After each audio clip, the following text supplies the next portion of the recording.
नमस्कार, मेरा नाम है सत्सिंह। दी हरियाणा टॉक्स के खास मुद्दे में आपका स्वागत है। नमस्कार, मेरा नाम है ओपी वशिष्ठ। खास मुद्दे में हम भिवानी की टीचर मनीषा प्रकरण का जो विधानसभा में मुद्दा उठा है उस पर डिस्कस करेंगे कि विधानसभा में विपक्ष ने इस मामले को कैसे उठाया और 5 से 6 बार सदन को भी स्थगित करना पड़ा है इस पूरे मामले में।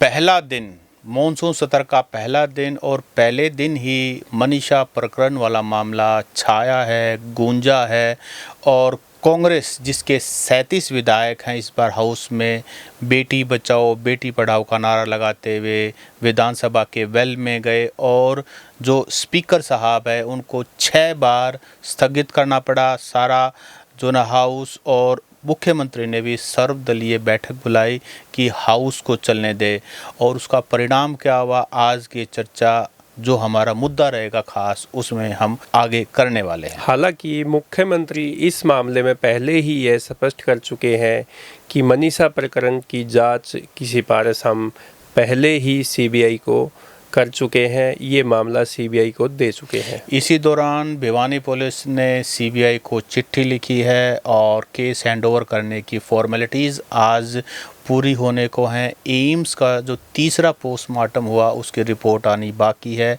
यानी कि आने वाले कुछ दिनों में केस जो है सीबीआई को हैंडओवर हो जाएगा।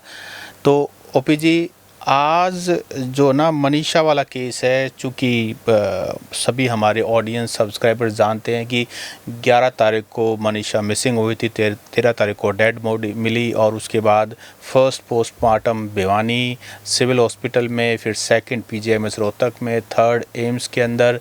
इसी बीच वहाँ के एसपी का ट्रांसफ़र कर दिया गया, 5 पुलिसकर्मी सस्पेंड कर दिए गए। पहले जिसको सुसाइड माना जा रहा था उसको पहले जिसको मर्डर माना जा रहा था उसको बाद में सुसाइड की थ्योरी दी गई। बहुत कुछ हुआ, लेकिन विधानसभा के पहले मतलब लोगों का गुस्सा देखिए, क्योंकि प्रोटेस्ट जो हैं अक्रॉस द स्टेट हुए हैं। पहले दिन विधानसभा सेशन में मनीषा वाला मामला छाया हुआ, यानी कि लॉ एंड ऑर्डर का मामला सबसे प्रायोरिटी पर रहा। इसमें सत्सिंह जी, ये जो आज सदन जो का पहला दिन था, इसमें जनता इसी उम्मीद लगाए बैठी थी कि विधानसभा में क्या मनीषा के मामले को विपक्ष उठाएगा। ये जनता की बहुत बड़ी उम्मीद थी और जनता की उम्मीद को विपक्ष ने भांप लिया था और जनता विपक्ष को भला बुरा ना कहे या इसको इस मुद्दे पे ये कहे कि भाई विपक्ष भी जो है वो जनता का साथ नहीं दे रहा। तो ये सब चीज़ें देखते हुए विपक्ष ने इस पूरे मामले को भांपते हुए आज पुरजोर तरीके से मामला उठाया और इसका परिणाम ये हुआ कि 2 दिन के लिए मॉनसून सत्र को बढ़ाना पड़ा है। अब 2 दिन एक्स्ट्रा जो सत्र चलेगा और मुख्यमंत्री ने भी जो हरियाणा के अंदर लॉ एंड ऑर्डर की प्रॉब्लम है, जब कांग्रेस विधायकों ने मुद्दा उठाया, रोहतक के विधायक बीवी बत्रा ने ये कहा कि काम रोको प्रस्ताव इसलिए ज़रूरी है क्योंकि लॉ एंड ऑर्डर जैसा सीरियस मुद्दा है और इसके लिए जस्टिफाइड है कि काम रोको प्रस्ताव लाया जाए और इस पर विस्तृत चर्चा हो, जिसको मुख्यमंत्री ने मान लिया कि लॉ एंड ऑर्डर पर हम पूरी विस्तृत चर्चा करने के लिए, जवाब देने के लिए तैयार हैं। तो जो मनीषा वाला मामला है ना, ये भी लॉ एंड ऑर्डर से जुड़ा हुआ और इससे पहले भी कितने सारे प्रकरण हो लिए। लेकिन एक बात और भी इसमें देखने को मिलेगी सत्सिंह जी कि सरकार भी इस पूरे मामले को ना तैयारी के साथ आई है। जैसे सदन शुरू होने से पहले ही जब सेशन बुलाया गया तो मुख्यमंत्री ने सीधे सीधे कह दिया था कि भाई हम जो है वो मनीषा प्रकरण, कानून व्यवस्था और इन सब मुद्दों को लेकर हम बोलने के लिए तैयार है, सदन में हम बहस करने के लिए तैयार है। और मुख्यमंत्री ने आज सीधे सीधे ये बोल भी दिया कि ये जो मनीषा वाले मामले को लेके जो इतना हाइपर विपक्ष हो रहा है, कांग्रेस के टाइम में तो कहते हैं कि एफआईआर भी लॉन्च नहीं होती थी, जिसका पूर्व मुख्यमंत्री भूपेंद्र सिंह हुड्डा ने इस बात पर नाराज़गी जताते हुए मुख्यमंत्री को कहा है कि ऐसा कभी नहीं हुआ कि कांग्रेस के राज में एफआईआर दर्ज ना होती। हर समय जो भी कंप्लेंट होती थी उस पर एफआईआर दर्ज होती थी। ये वाद विवाद सदन का हिस्सा होते हैं, आरोप प्रत्यारोप चलते रहते हैं। लेकिन अब जो है ना, देखो मुझे एक बात और समझ नहीं आ रही है कि मनीषा वाले मामले में कुछ तो ऐसा है जो दबा हुआ है, क्योंकि ये थम ही नहीं रहा है। अब एक बार इसको मर्डर, फिर सुसाइड, और सीबीआई को केस दर्ज हैंड ओवर करने की बात हो गई है, सरकार मान गई है। एम्स का तीसरा पोस्टमार्टम भी हो गया, उसकी रिपोर्ट आनी बाकी है, लेकिन सदन में भी इतना जोरों शोरों से, इसका मतलब कुछ ना कुछ ऐसा है जो लोगों को लगता है कि बाहर आएगा और मनीषा को न्याय मिलेगा। देखो, विपक्ष को अगर कुछ इसमें दम नहीं लगता ना इस पूरे मामले में, और विपक्ष सेटिस्फाई होता सरकार की कार्रवाई से, सरकार ने जो कदम उठाए हैं मनीषा के प्रकरण में, जैसे 3 पोस्टमार्टम हुए, जो कि जनता ने, वहाँ के लोगों की डिमांड थी, जो पहले भिवानी में हुआ, फिर बात हुई कि पीजीआई में इसका एक बोर्ड से पोस्टमार्टम होना चाहिए, वो भी सरकार ने मांग पूरी की। फिर उसके बाद तीसरी बात आई कि एम्स में होना चाहिए, वो भी मांग पूरी की गई। सबसे बड़ी बात है कि सीबीआई की जांच की मांग भी जनता ने उठाई और सरकार ने उसको एक झटके में मान लिया। मतलब देखो, सरकार इस मामले में जो देखो जनता का प्रेशर तो था ही, ये तो आप मान के ही चलते हैं कि भाई, क्योंकि सभी ज़िलों में आप देखोगे धरने, प्रदर्शन, कैंडल मार्च, और बहुत ज़्यादा आवाज़, ये शिक्षण संस्थाओं तक भी ये मामला पहुंच गया था। स्टूडेंटों ने भी कैंडल मार्च निकाले, प्रदर्शन किए, धरने भी दिए हैं। तो सरकार प्रेशर में तो इस मामले में थी, लेकिन सरकार ने भी जनता की हर मांग को पूरा किया है इस मामले में देखा जाए तो। और अब जो सीबीआई को जो जांच सौंपी है, अब इसको लेकर भी 2 राय सामने आती है कि सीबीआई में सैकड़ों केस होते हैं, और सैकड़ों केस जो है उनका एक दशक, 1.5 दशक तक भाई वो केस की जांच चलती रहती है। मतलब ये कह सकते हैं कि 10 से 20 साल भी किसी केस में लग जाते हैं कोई जांच में। और ये जो मनीषा का जो प्रकरण है, ये आज तो बहुत हॉट है, ये अभी जैसे नया मामला है इसलिए इस पे ज़्यादा चर्चा है। जब ये थोड़ा सा ढीला हो जाएगा तो सीबीआई इस केस से बड़े देश में बहुत सारे ऐसे मामले हैं जो कि इससे भी बड़े मामले हैं, उनकी जांच को प्राथमिकता देती है। जहाँ तक बात सीबीआई की है ना, अपने सीबीआई की बात छेड़िए। सीबीआई का कन्विक्शन रेट, यानी कि जिस केस को वो हाथ में लेती है और जो भी उसके आरोपी होते हैं उनको गिल्टी करार करके सज़ा दिलवाते हैं, वो 65 से 70% है। तो यानी कि सीबीआई को केस होने का मतलब ये नहीं है कि 100% ये केस गुत्थी सुलझ जाएगी। 30% भी ऐसे चांसेस हैं कि केस कभी ना सुलझे, और ये तो तय है कि इतना लंबा समय लगता है जिसमें आप ये मानिए कि दशकों लग जाते हैं। नए सिरे से जांच होगी, नई एफआईआर होगी, नया सिरे से जांच होगी, नई इन्वेस्टिगेशन होगी, सबूत इकट्ठे किए जाएंगे, सीन ऑफ क्राइम दोबारा से होगा, और फिर उसके जांच आगे बढ़ेगी। और आप ये देखो कि कोई भी केस जो है ना, एक इन्वेस्टिगेशन ऑफिसर सीबीआई में एक नहीं रहता, बदल जाएंगे, फिर दूसरे इन्वेस्टिगेशन ऑफिसर आ जाएंगे, फिर तीसरे आ जाएंगे, फिर चौथे आ जाएंगे। तो मामले जो है ना बहुत लंबे खिंच जाते हैं। हालांकि सीबीआई का ये ज़रूर है कि जो कुछ भी जांच होती है वो बड़ी साइंटिफिक होती है, और लेकिन आजकल तो हमारी हरियाणा पुलिस भी वेल इक्विप्ड है, अच्छे ऑफिसर्स हैं। जैसे कि कल हमारे यहाँ अधिवक्ता प्रदीप मलिक भी आए थे, तो उन्होंने भी यही कहा था कि हरियाणा पुलिस में कॉम्पिटेंट पुलिस ऑफिसर्स हैं, ऐसे आईपीएस ऑफिसर्स हैं, ऐसे आईओज हैं जो इस केस को बहुत कम समय में सुलझा देंगे अगर सरकार इसमें जैसे ना और लोगों को सेटिस्फाई कर दें। सीबीआई से को मामला देने की बजाय अगर एक तेज तरार और जैसे साइबर क्राइम के एक्सपर्ट हैं, इन्वेस्टिगेशन का जिसका परसेंटेज बहुत अच्छा है, तो ऐसे ऑफिसर को एक एसआईटी बना के और वो अगर जांच करती तो इसका रिजल्ट मुझे लगता है बहुत जल्दी जनता के सामने आ जाता, जो सच्चाई इस मामले में, चाहे वो सुसाइड है, चाहे कुछ और भी है। इसमें परिवार की और जो उनके जो प्रोटेस्टर्स बैठे थे उनकी मांग पर सीबीआई को हैंडओवर कर दिया, तो सरकार की जिम्मेदारी पूरी हो जाती है कि जब डिमांड किया गया सरकार ने पूरा किया। लेकिन विधानसभा जो स्तर चल रहा है और उस सेशन के अंदर मतलब इस तरह का मुद्दा उठना, इसका मतलब एक बात तय है कि सरकार कहीं ना कहीं लॉ एंड ऑर्डर के मुद्दे पर दबाव में है। और वो राहुल गांधी का एक वो जो इस बार वाइस प्रेसिडेंट का कैंडिडेट बनाया गया है, सुप्रीम कोर्ट के रेड्डी retired। साहब, तो उन्होंने भी ये कहा है कि जब जब सड़कें सूनी होती है ना, तब तक जो विधानसभा या फिर अपना पार्लियामेंट के अंदर लोकसभा है ना, वो बागी होता है। तो इसलिए जो सड़कें हैं वो सुनसान नहीं होनी, यानी कि प्रोटेस्ट वगैरह चलते रहने चाहिए ताकि सरकार सोए ना, जागे, अहंकारी ना बने। तो इसीलिए लैंड ऑर्डर के मुद्दे पर हालांकि सरकार पूरा प्रयास कर रही है।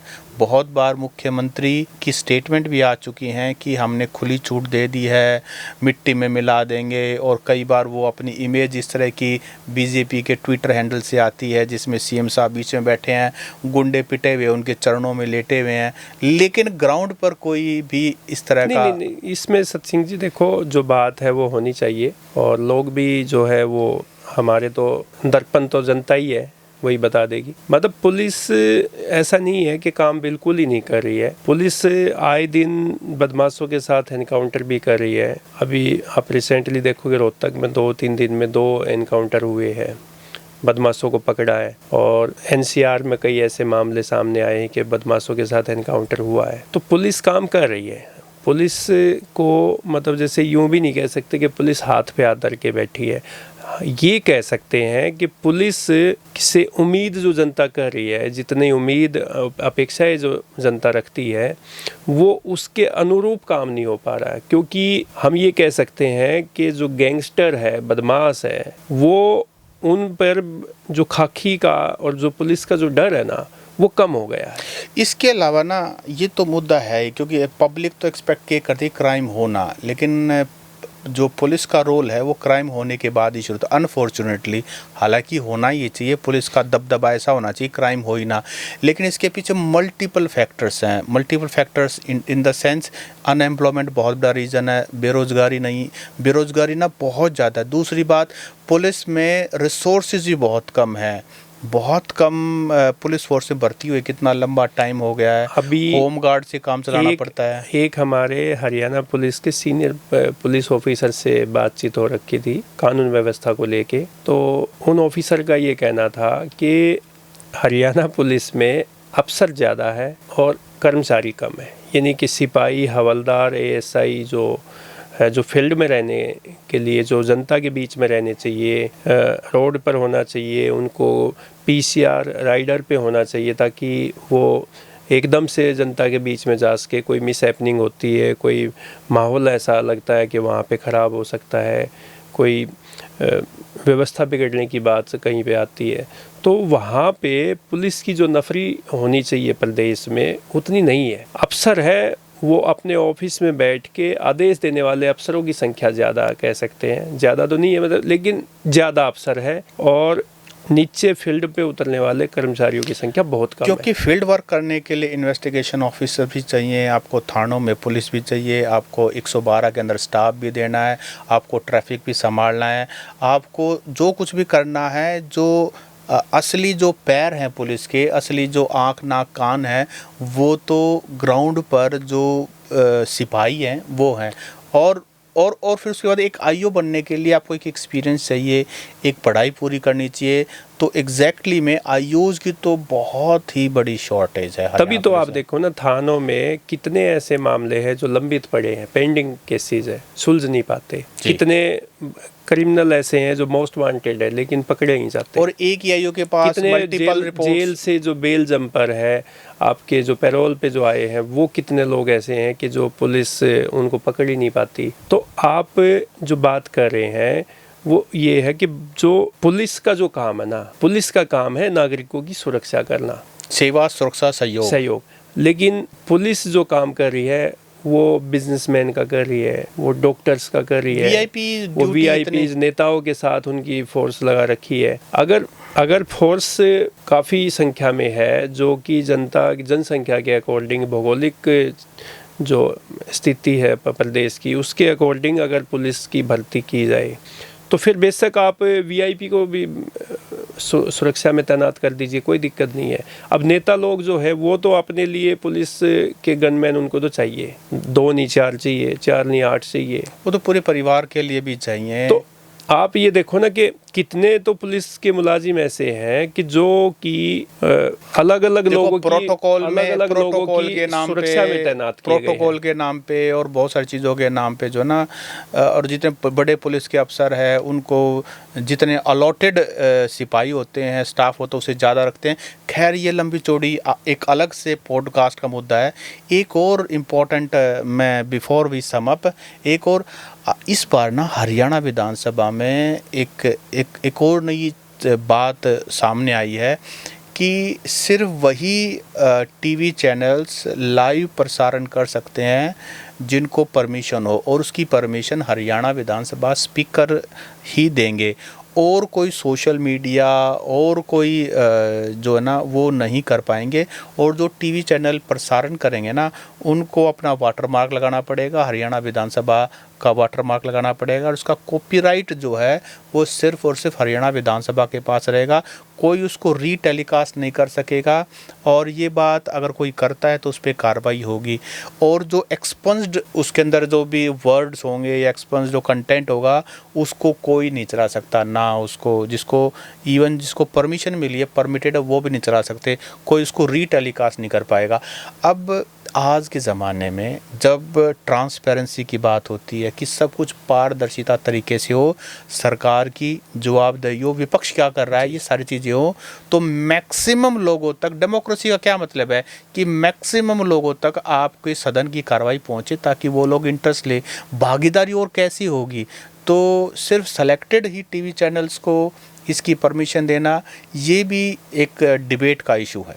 देखो, पहले तो क्या होता था कि जो भी विधायक है, मंत्रीगण है या जो भी लोग हैं वो अपने सोशल मीडिया प्लेटफॉर्म से, जैसे कोई विधायक है उन्होंने अपने इलाके का मुद्दा उठाया तो वो अपने फेसबुक पेज से लाइव करवा देते थे, इंस्टाग्राम पे, फेसबुक पे, यूट्यूब पे वो लाइव चलवा देते ताकि वो अपने जनता के बीच में जाने के लिए उनको कोई दिक्कत ना हो। क्योंकि वो ये तो कह सकते हैं ना कि भाई जनता के बीच में जाके कि मैंने विधानसभा में आपका मुद्दा उठाया। फिर दूसरी बात ये है कि जो रियल टाइम जो इन्फॉर्मेशन है कि संसद में किस विधायक ने कौन सा मुद्दा उठाया, पानी का उठाया, फसल मुआवजे का उठाया, जल भराव का उठाया, कानून व्यवस्था को उठाया, उनके इलाके के विकास कार्यों का उठाया, तो वो रियल टाइम जो इन्फॉर्मेशन जो सदन से मिलती थी, लाइव मिलती थी, अब वो नहीं मिल पाएगी। अब वो या तो अगले दिन न्यूज़पेपर में पब्लिश होगी या कोई टीवी चैनल उसको अगले दिन दिखा पाएगा, क्योंकि लाइव जो कवरेज है उस पर तो बैन ही एक तरीके से लग गया ये।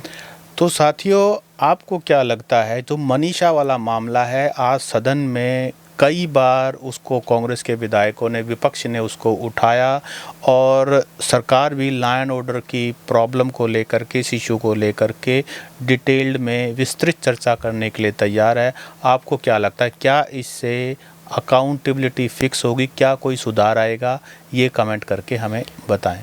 और मनीषा प्रकरण, कानून व्यवस्था और जो जनता के हरियाणा के जो मुद्दे हैं, किस ज़िले में कौन सा मुद्दा विधानसभा में उठना चाहिए, उनके जो विधायक हैं, उनके जो जनप्रतिनिधि हैं, उनसे आप क्या उम्मीद करते हैं कि वो आपके मुद्दे विधानसभा में कौन सा मुद्दा उठाए, ये भी हमें कमेंट करके ज़रूर बताएं। नमस्कार। नमस्कार।